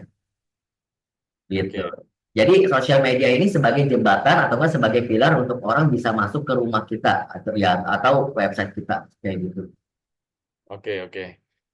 Ya, Hmm. terus berikutnya adalah em, ini gimana cara monetize itu konten digital secara efektif dan berkelanjutan. Oh, tadi tadi sudah ada, mungkin ada yang mau ditambahkan lagi, Bro. Jadi ini kayaknya banyak bicara mengenai monetize ya. Ya, memang ini akhirnya kayak gitu. Jadi ini kan baru kalau kita bilang kan kita baru mengenalkan ya. Maksudnya apa sih? Karena kan durasi juga yang nggak bisa lama ya. Jadi sebenarnya gini, saya tuh punya beberapa materi yang memang memang saya gunakan misalnya untuk kayak kelas-kelas saya itu banyak tuh bagaimana kita memulai sebagai konten kreator, bagaimana kita memulai bisnis digital, lalu bagaimana kita bisa tadi survive di dunia digital itu sebenarnya ada. Jadi kalau untuk monetize itu beda sosmed, beda monetize, beda cara gitu Hmm. dan beda perlakuan. Intinya gini, intinya kalau mau dimonetize pasti dari sosial media semua ini sekarang Facebook juga udah bisa monetize. Jadi Facebook tuh sekarang lagi paling gencar sekarang Facebook. Oke. Hmm. Facebook sekarang tuh lagi bakar duit nih. Jadi kalau teman-teman ada yang masih main Facebook, bikin konten video di Facebook.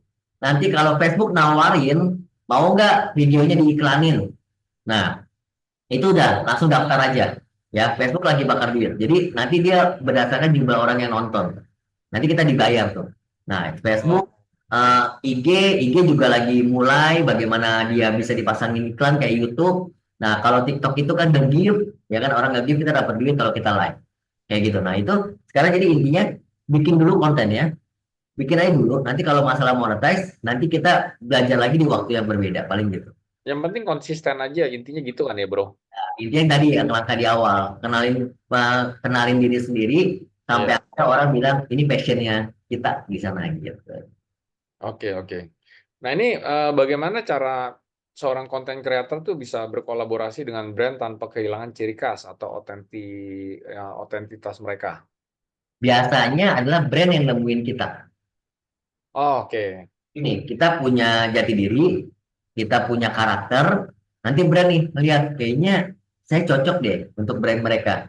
Nanti mereka kontak kita.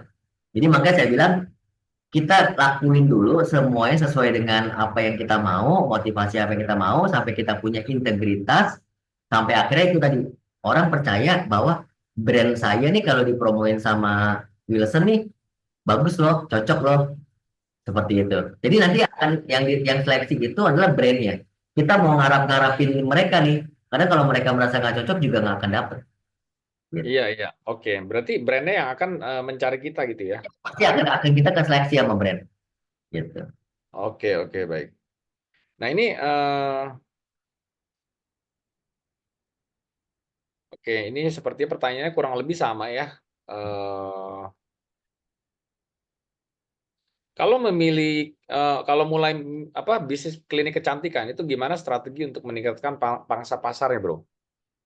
Kontenin setiap kali ada orang yang datang nih kita minta izin sama pasiennya nih misalnya Oh, boleh nggak saya izin sekalian dikontenin.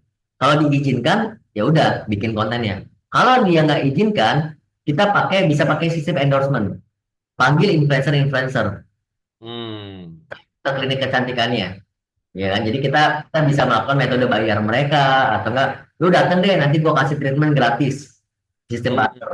Nah itu kan bisa. Jadi semakin banyak kita muncul di sosial media, semakin banyak kita muncul di berbagai account, ya pas otomatis kan produk kita, bisnis kita semakin terlihat gitu. oke, oke. Prinsipnya adalah seberapa besar kita bisa konsisten, seberapa besar kita bisa bikin konten, seberapa banyak yang datang ke tempat kita untuk bikin konten gitu. Jadi Oke, sebenarnya oke. makanya saya bilang semua bisnis apapun bisa jadi konten. Bahkan sekarang Bapak Ibu teman-teman kalau misalnya lihat sosial media, sopir ojek aja, ojol itu bikin konten, itu endorsan mereka tuh besar loh, Bapak Ibu. Jadi kalau misalnya lihat di TikTok nih, ada driver ojol apa cari aja, itu mereka bawa penumpang sambil bikin konten, dan itu banyak produk masuk ke dia endorsementnya, gitu. Bahkan mereka sampai bikin YouTube, itu penontonnya juga gede.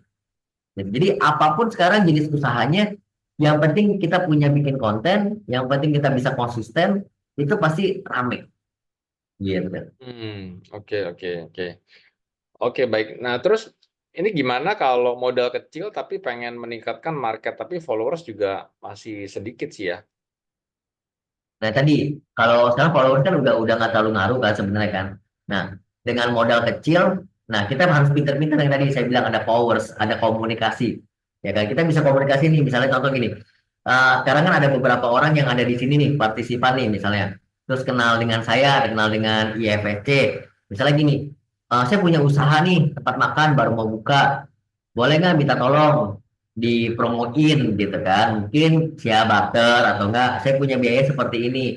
Nah itu bisa jadi modal kita minta tolong sama teman-teman atau rekan-rekan untuk bantu promosiin di sosial media, minimal dia di storyin, ya itu udah menjadi sebuah peluang baru ya itu kan untuk bagaimana cara cara supaya kita punya produk nih kenal dulu lah sama orang, seperti itu intinya sih itu. Jadi jangan takut lagi, pokoknya followers itu ingat kata-kata saya, angka followers itu tuh udah bukan jaminan lagi, itu bisa bisa jadi viral, viral. Jadi dengan yang Iya, iya. aja kita bisa FYP kok, gitu. Ya, Oh, oke. Oke, baik. Nah, terus bolehkah share tentang bisnis makanan untuk cara hitung harga penjualannya? Karena sering sekali tuh makanan nggak habis kan dan rusak gitu. betul. Nah, ini kalau makanan ini benar-benar ini cara hitung HPP tuh sebenarnya gini, simpelnya gampang. Kalau saya harus jabarin kan ini materi baik baru lagi nih. Simpel gini, HPP itu kita hitung 3 kali aja dari kalau kita mau jual ya 3 kali dari kita apa yang kita beliin. Misalnya gini, saya mau jual nasi goreng nih. Oke, saya takar nih berasnya pakai berapa gram atau enggak nasinya pakai berapa gram. Ya, terus saya hitung lagi misalnya bumbunya, garamnya apa segala. Ya biasanya kan kalau garam apa bumbu kan susah nih. Kita bikin average aja nih misalnya 1.000 atau enggak 2.000. Ya kan itu berikut minyak goreng enggak. Selalu kita hitung ada apa telurnya, ada baksonya, ada sosisnya berapa. Misalnya total dari jumlah itu adalah 5.000. Nah 5.000 ini kita kali 3 minimal. Berarti itu angka yang kita jual 15.000. gitu. Jadi kita ketemunya nih kalau kita mau jual nasi goreng isi bakso sosis, kita harus jualnya 15.000. Kalau kita Hmm. jualnya 10.000, udah pasti kita lama-lama kegulung. Kita pasti nggak untung itu, gitu. Jadi Hmm. simpelnya kalau di kuliner tuh seperti itu, kali 3 aja, gitu. Itu kesimpelnya. Tapi kalau mau yang lebih lengkap lagi, saya ada hitungannya, ada formnya, harus diisi secara jujur. Itu kita baru bisa nentuin, oh, berapa sih ini HPP-nya, berapa sih harus jualnya, gitu. Kayak gitu, Hmm. gitu. Oke, oke, oke. Baik. Nah, terus gini, Bro. Buat orang kan yang sebentar, saya mau cek lagi nih, ada beberapa pertanyaan lagi. em,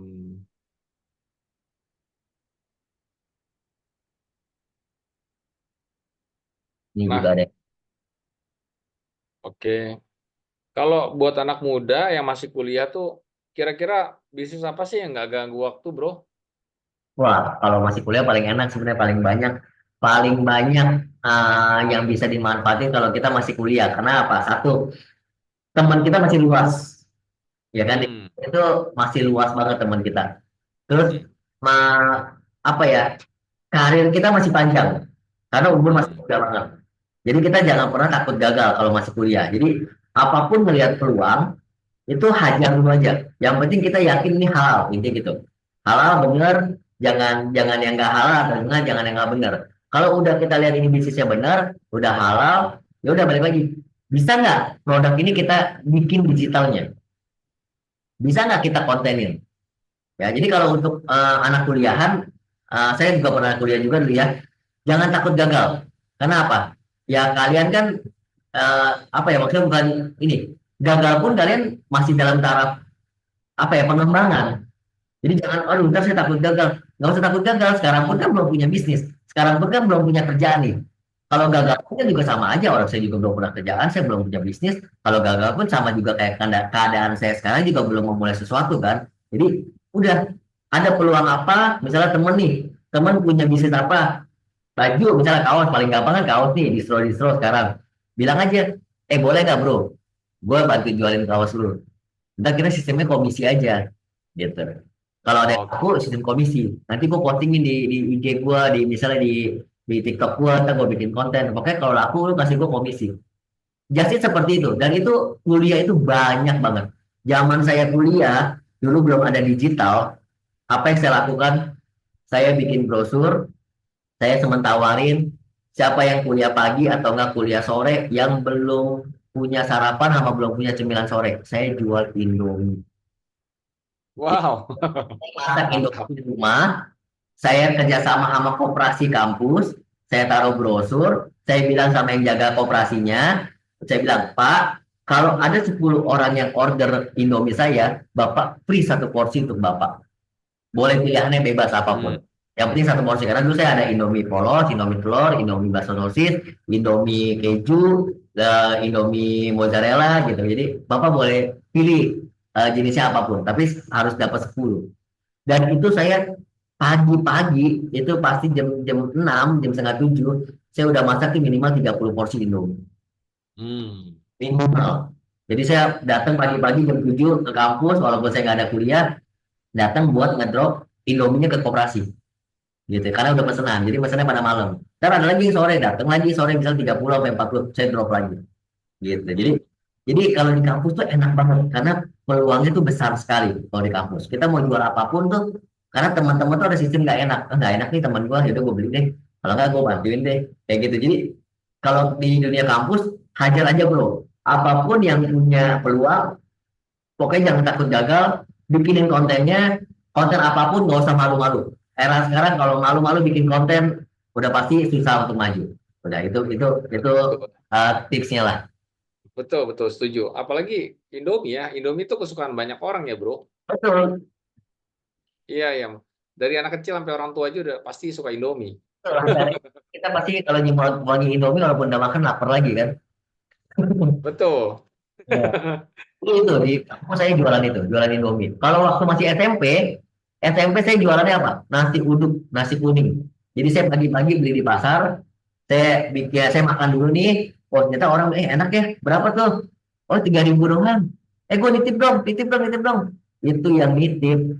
itu bisa sampai 20 sampai 25. Jadi saya tiap hari pagi-pagi minta mama nganterin ke pasar, khusus pesen nasi itu kita bawa ke sekolahan, udah makan sama-sama. Saya cuma untungin 500 perak per bungkus.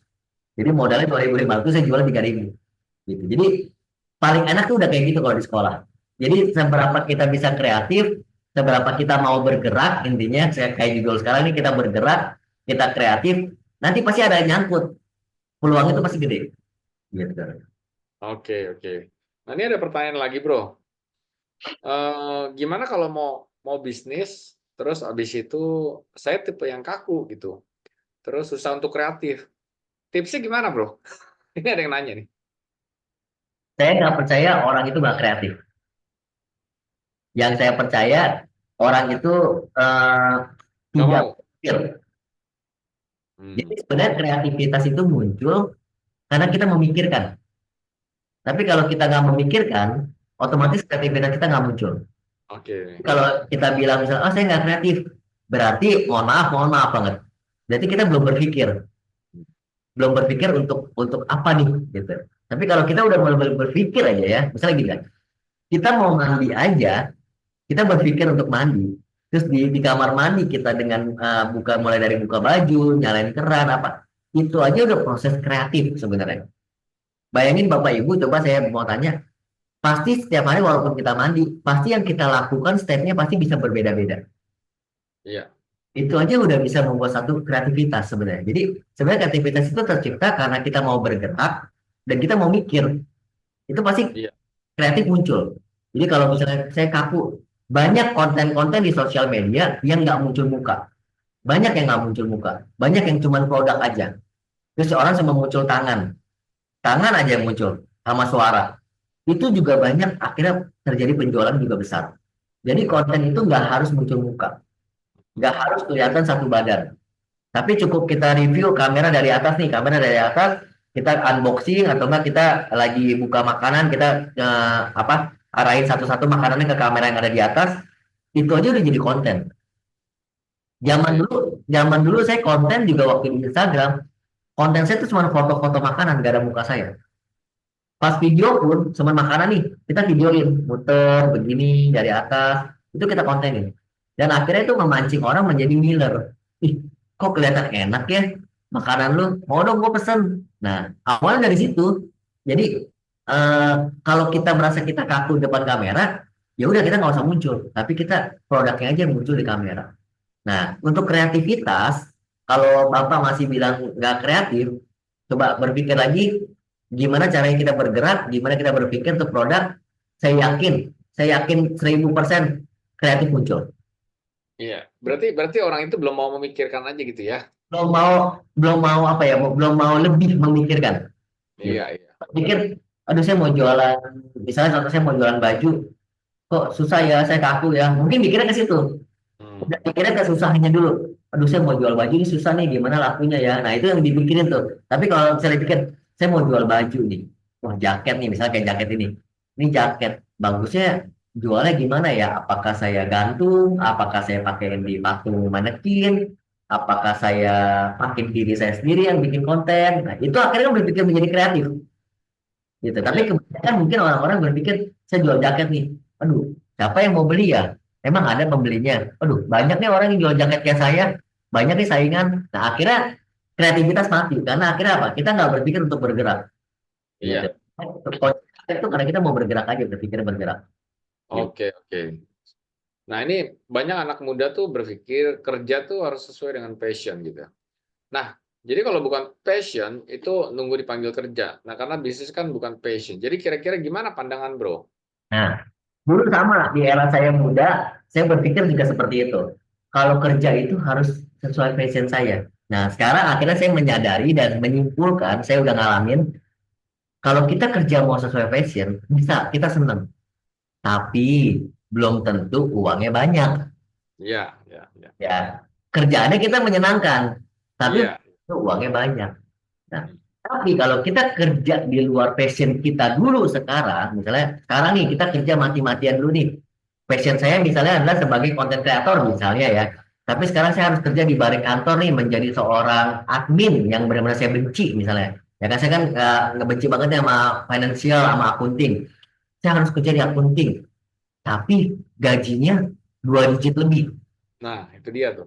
Nah, saya mendingan sekarang saya milih kerja, Hmm. belajar accounting, Hmm. saya belajar finance. Nggak apa-apa saya kerja dulu, saya nabung. Ya kan dengan dapat 2 digit nih, saya nabung dulu. Misalnya saya kerja setahun atau 2 tahun, tabungan saya udah besar, hidup saya udah mulai mulai berubah, baru saya kejar passion saya. Gitu. Dengan kejar passion, otomatis ini otomatis banget. Kerja passion itu di awal itu pasti nggak ada duit, pasti nggak ada duit di awal. Tapi setelah kita bisa ngembangin bisnis passion kita, baru duitnya jadi. Gitu ya. Jadi sekarang kalau kita mau ngejar passion kita, apa yang kita suka nih kerja, ya udah siap nggak untuk merintis? Itu berarti nggak ada duit itu di awal. Mentalnya siap nggak? Yang tadi siklus bisnis tuh ada 3 tahun pertama tuh siap nggak untuk hidup susah dulu? Ya Iya. kan siklusnya gitu kan, 3 bulan, 6 bulan, setahun, 18 bulan, sama 3 tahun. Kalau siap dengan siklus itu, udah kerja sesuai passion. Hmm. Nggak siap dengan 3 tahun itu, cari duit dulu. Walaupun ini bukan passionnya, cari duit dulu sambil kita bergerak nyari passion kita. Sambil kita bergerak kreatif. Karena kalau kita udah nggak punya duit, pikiran mumet, jadi balik lagi, akhirnya nggak bisa berpikir kreatif. Gitu. Iya. Tapi kadang-kadang dengan kejepit, kita jadi kreatif. Iya, iya. Tergantung orangnya juga ya, Bro. Betul, betul, betul. Karena memang untuk bergerak kreatif itu banyak yang menjadi salah kaprah bahwa kita menjadi seniman. Zaman dulu kan seperti itu, oh hanya yang kreatif itu orang-orang seniman. Enggak juga. Seniman tuh banyak yang senewan karena nggak jadi kreatif, jadi bukan seniman. Gitu. Oke. Nah, kan banyak anak-anak muda tuh mikir kerja tuh bentar. Ini gimana kalau misalnya bisnis yang kongsi itu antara dua orang dapat jalan aman dan adil serta nggak ribut, Bro? Itu gimana tipsnya, Bro? Nggak ada. Karena mencari partner bisnis itu kayak mencari pasangan hidup. Yes, betul. Gitu. Jadi hari ini kita bisa bicara bahwa kita cocok di bisnis nih partner, belum tentu saat bisnis ini berkembang kita masih cocok. Belum Iya, tentu. Nah, kalau sampai ada betul. teman kita yang cocok sampai selamanya, itu paling hanya berapa persen. Jadi Iya. selalu saya menyarankan kalau misalnya ada orang yang mau rekanan nih, yang mau partner, saya cuma bilang, udah siap belum kalau terjadi pecah kongsi atau enggak terjadi kudeta? Udah siap belum? Karena 90% udah pasti pecah kalau kita bisnis bareng. 10% yang awet. Hmm.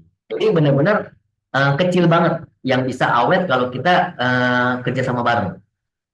Karena kalau di awal nih bisnis lagi susah, kita lagi baru ngerintis, wah pasti solid banget deh, pasti pokoknya kita sehidup semati pokoknya. Pokoknya kita apa yang Betul. rasain juga, pokoknya yuk kita fight bareng. Tapi percaya saya, saat ini udah boom, tiba-tiba gede melonjak, pasti akan ada yang merasa ini berkat gue. Kalau nggak ada gue pasti nggak bisa. Akhirnya apa? Jadi bentrok. Bentrok Hmm. kan? Ya udah, lu jalan sendiri, gue jalan sendiri, kita buktiin aja. Ini gara-gara siapa bisnis maju, gitu. Hmm. Jadi, Oke, iya, iya. Itu make sense banget sih.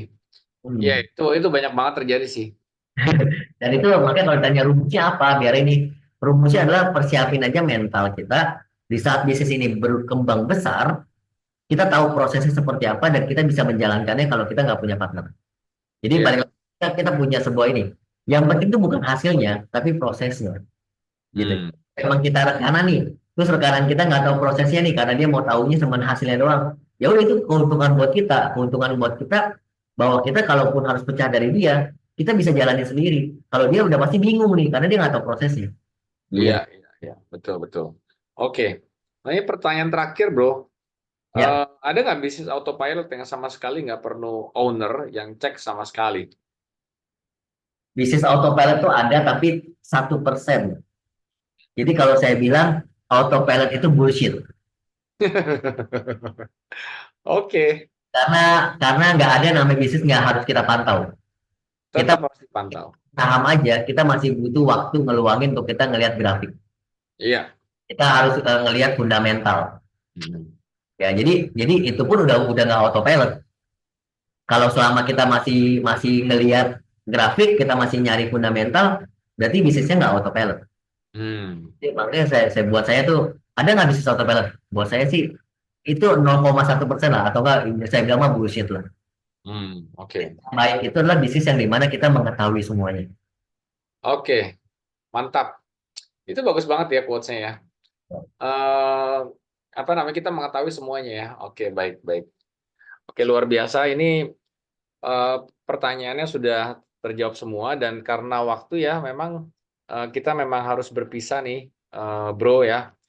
Nah, ini kira-kira apa tips dan apa namanya, saran-saran buat peserta ya dari Bro Wilson nih, Bro, untuk yang terakhir. Kebetulan banget ini kebetulan banget. Saya baru beberapa hari kemarin juga bikin konten tentang keran rezeki. Jadi ada di Instagram saya, ya. Itu karena banyak sekali akhir-akhir ini di lingkungan saya itu nanya, aduh kok kerja susah ya, nyari ini susah ya, semua isinya keluhan semua. Akhirnya makanya saya bikinin konten itu yang keran rezeki adalah gini. Kalau kita hanya nungguin dapat duitnya, kalau kita hanya nungguin rezekinya, tanpa kita mau cari tahu sumbernya, tanpa kita mau bergerak mencari sumbernya dan kita buka kerannya, saya yakin rezeki nggak akan datang ke kita. Bohong, Hmm. nama bilang rezeki udah ada yang ngatur. Betul, rezeki udah ada yang ngatur nih. Tapi kalau kita nggak mau cari tahu yang ngatur siapa, gimana kita tahu rezeki kita di situ? Hmm. Kita udah tahu nih, tempat wisata misalnya contoh, yang paling bagus adalah di Bandung. Ya, oh bagus, tapi kita kerjanya cuma duduk diem di kamar. Apakah kita nyampe Bandung? Kan enggak. Tapi kita cari tahu bagaimana kita jalan ke Bandung, naik mobil kah, naik kereta kah, apa naik yang lain kah, untuk nyampe ke Bandung itu. Ya, jadi intinya adalah kalau kita berhenti bergerak mencari tahu, ya kan, kalau kita berhenti untuk mencoba, berhenti untuk belajar, otomatis kita nggak akan tahu rezeki kita di mana. Oke, mantap. Oke, thank you banget malam ini Bro Wilson ya, udah bawakan materi dan sebagai narasumber di Efek, dan materinya luar biasa. Semoga bermanfaat untuk teman-teman semua gitu ya. Nah, jangan keluar dulu, Bro. Ini di sini ada beberapa hal yang mau kita umumkan gitu ya. Oke.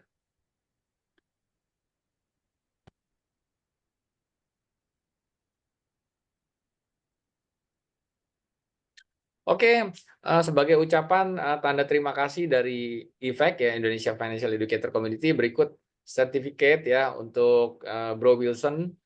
Terima kasih. Terima kasih, oke, atas waktunya untuk memberikan materi pada malam hari ini ya, Bro ya. Nah, berikutnya saya akan umumkan beberapa informasi yang penting ya, teman-teman ya. Ini ada seminar entrepreneur ya, membidik Ini udah lewat, udah lewat. ya. Gimana, Bro? Yang ini udah lewat. Oh, ini udah lewat ya, oke. Ini 2023. Oh, Kemarin oke, oke. contohnya. Berarti oke. Ya, ya. Yang belum ini besok, yang satu lagi tuh yang bewok. Oh, Ya, ini ya. Oke. ini besok. Oke, oke. Oke, maaf. Tadi saya nggak lihat ininya apa tahunnya ya. Ya, Oke. Ini boleh saya apa namanya, putar videonya ya. boleh, boleh. Oke, teman-teman, kita tonton dulu video berikut ini. Halo Bapak Ibu dan semua rekan-rekan yang berbahagia dan yang pastinya sehat di sana ya. Yuk kita diskusi bisnis bareng, khususnya ekspor di Indonesia nih, pada tanggal 19 dan 20 Oktober 2024 di Bywalk Mall. Tentunya akan ketemu aku, Wilson Bison, dan juga ada beberapa narasumber yang lebih berkompeten. Kita akan kupas tuntas seputar bisnis dan ekspor di Indonesia. Ingat, catat tanggalnya 19 dan 20 Oktober di Bywalk Mall. Kita ketemu di Maju Festival ya. Bye-bye.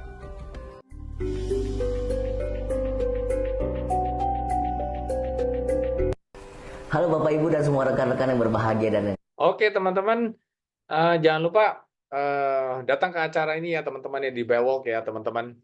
Yang berikutnya adalah bagi teman-teman yang ikut webinar pada malam hari ini, diharapkan untuk mengisi form feedback ya, teman-teman, untuk memberikan kritik dan saran.